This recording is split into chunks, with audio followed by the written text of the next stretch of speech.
오늘은 나시린의 서원, 나시린의 서원이라는 제목으로 말씀을 상고합니다. 나실인이라고 하는 것은 이제 원어인데요. 이 나지르라는 말에서 나왔어요. 이 나지르, 나시린은 구별됐다 또는 하나님께 바쳤다 이런 뜻에서 나온 거예요.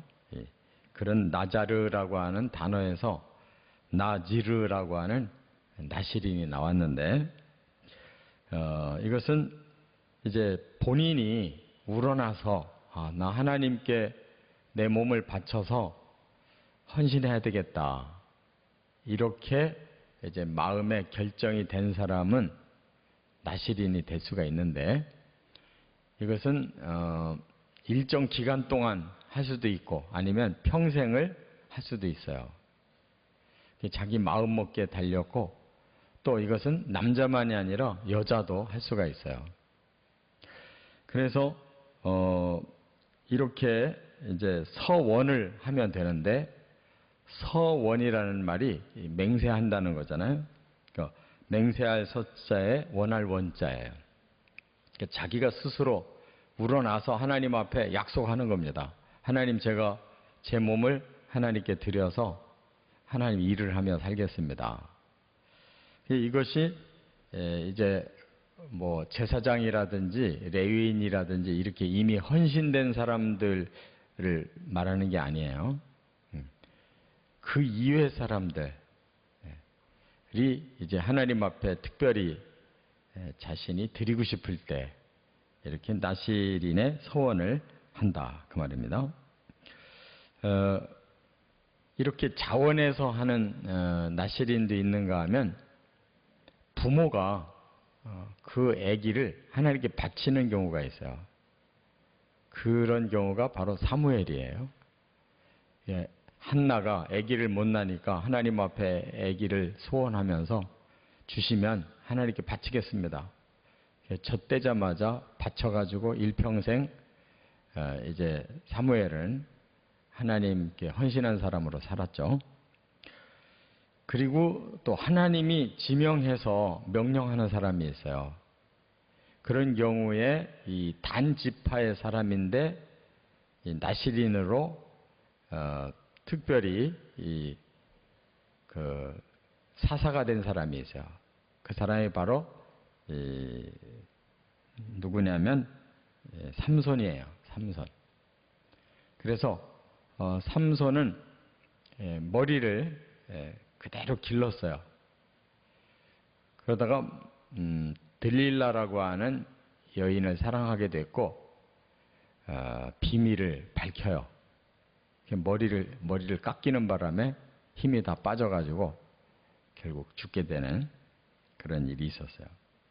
이 신약 시대는 신약 성경에 나오는 세례 요한이 나시린이에요.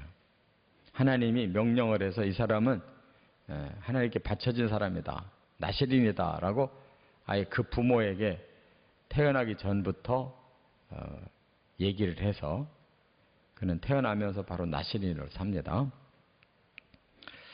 아무튼 나시린이라는 건 하나님께 헌신했다는 거고 이것이 신약적인 면에서는 우리 성도들이 다 나시린이에요. 왜냐하면 우리는 이제 예수님을 통해 죄를 씻고 신분이 하나님 자녀가 됐어요. 하나님의 자녀라고 그러면 말할 필요도 없이 하나님께 드리는 자들이에요. 하나님의 자녀는 하나님을 그대로 담고 하나님처럼 살아야 되는 우리 그리스도인들이 영적인 나시린이다 하는 거예요. 그러면 나시린은 어떤 특징을 가지고 살아야 되느냐, 오늘 본문에 세 가지로 말씀했는데 첫째로 1절부터 4절에 보면 포도나무의 소산을 먹지 말라 그랬습니다. 포도나무의 소산을 먹지 마라. 그 이유는 뭐냐? 일체의 쾌락을 금하라는 거예요. 그래서 포도나무에서 제일 중요한 것이 포도주, 술이 된 거. 그것을 금하라고 하는 것은 술은 사람 몸에 들어가면 그 쾌락을 주잖아요. 흥분을 줘요. 그래서 일단은 사람의 마음을 즐겁게 하지만 그것이 더 심해지면 방종하게 돼요. 더 심해지면 타락합니다. 더 심해지면 사로잡혀 죽어요. 그렇기 때문에 여기 포도주나 독주를 마시지 말며 하고 그걸로 끝나는 게 아니라 포도로 만든 일체 먹지 말고 또 생포도도 먹지 말고 말린 건포도도 먹지 말고 하여튼 포도에 대해서는 입에 대지도 말라 그랬어요. 그 말은 이 포도 자체보다는 포도로 인한 그 알코올성의 그 영향력을 금지하기 위해서 아예 그냥 포도 자체를 접근도 못하게 함으로써 하나님께 온전한 정신으로 헌신해야지 인간적인 쾌락이나 어떤 즐거움에 마음이 노출되면 안 된다. 그거를 의미하는 겁니다. 그 다음에 두 번째는 5절에 보면 머리에 삭도를 대지 말라 그랬어요. 삭도라는 것이 면도칼을 말하는 거예요. 그러니까 서원을 했다면 그날부터 하나님이 주신 이 머리카락을 그대로 길러야 돼요. 그건 무슨 뜻이냐? 사람이 머리를 자르는 거는 꾸미려고 자르는 거 아니에요? 예쁘게 보이고 단정하게 보이고 멋있게 보이려고. 그런데 하나님께 헌신한 사람은 그런 거 신경 쓰면 안 된다. 사치에 대해서는 완전히 눈을 감아야 된다는 거예요. 그래서 그냥 자연스럽게 머리를 기르고 놔두라는 거예요. 물론 멋으로 머리를 기르는 사람도 있는데 그렇게 기르는 게 아니고 그냥 놔두라는 거예요. 일체의 모양을 꾸미지 말고 그냥 하나님께 다 마음을 쏟아서 살아라. 그런 뜻이에요. 그런데 하나님은 그 머리카락을 나시린의 표라고 그랬어요. 다시 말하면 그렇게 일체의 쾌락을 금하고 일체의 사치를 금하고 오직 하나님께 마음을 쏟아 사는 그 사람에게는 하나님이 능력을 주시는 거예요. 신령한 능력. 그래서 그 머리가 표다 그랬어요. 근데 머리를 잘라버렸다 그러면 그 나시린의 능력을 상실한다. 그래서 대표적인 예가 삼손이 그렇게 된 거예요. 그 다음에 세 번째는 6절부터 12절에 보면 시체를 가까이 하지 말라 그랬어요. 죽은 자를 가까이 하지 말래요. 그런데 심지어 부모, 형제, 자매까지도 죽었다 하면 가까이 하면 안 돼요.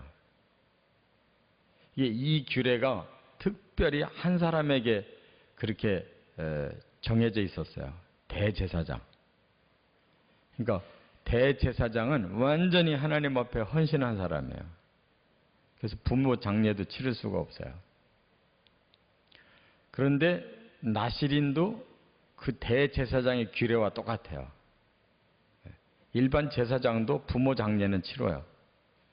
그런데 대제사장과 자기가 하나님이 명령했든지 자기가 서원했든지 나시린이 된 이 두 종류 사람은 완전히 하나님께 바쳐진 사람이기 때문에 부모도 예외가 된다는 거예요.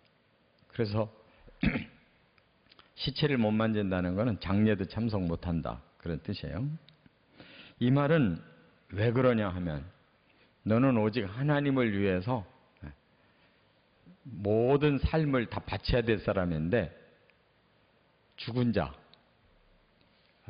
오히려 하나님에게로부터 이제 그 생명이 끝나서 더 이상은 하나님의 일을 할 수 없는 그런 죽은 자에게 가까이 하는 것, 그것은 하나님에게로부터 멀어지는 것으로 해석하셨어요.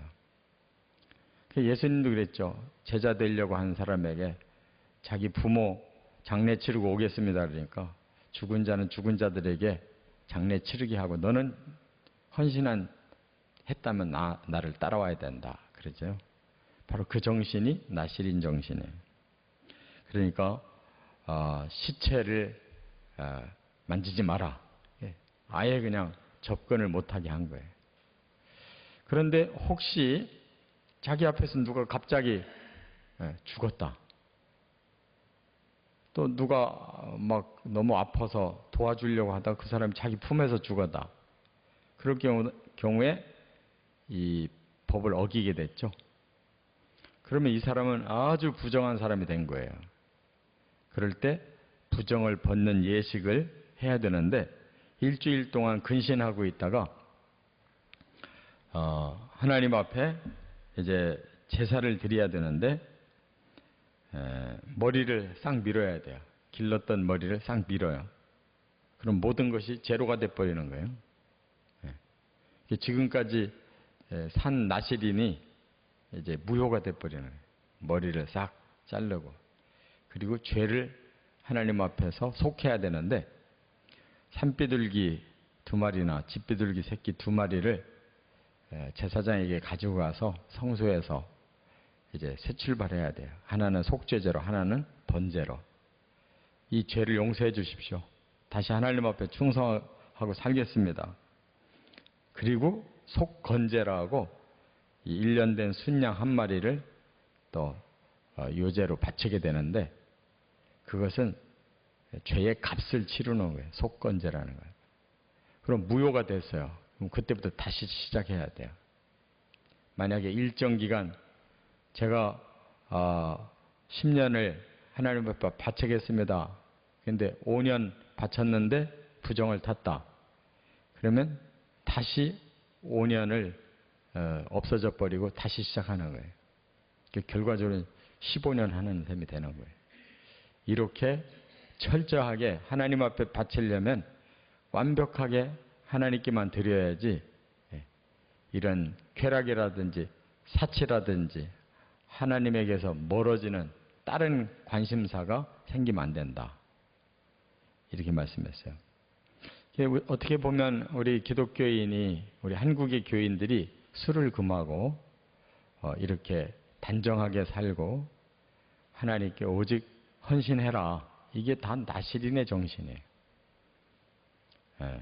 성도들이 바로 영적인 나시린의 삶을 사는 것이다. 깨닫고 우리가 하나님을 향하여 거룩한 삶을, 헌신의 삶을 힘써 살아가시기를 주의 이름으로 축원합니다.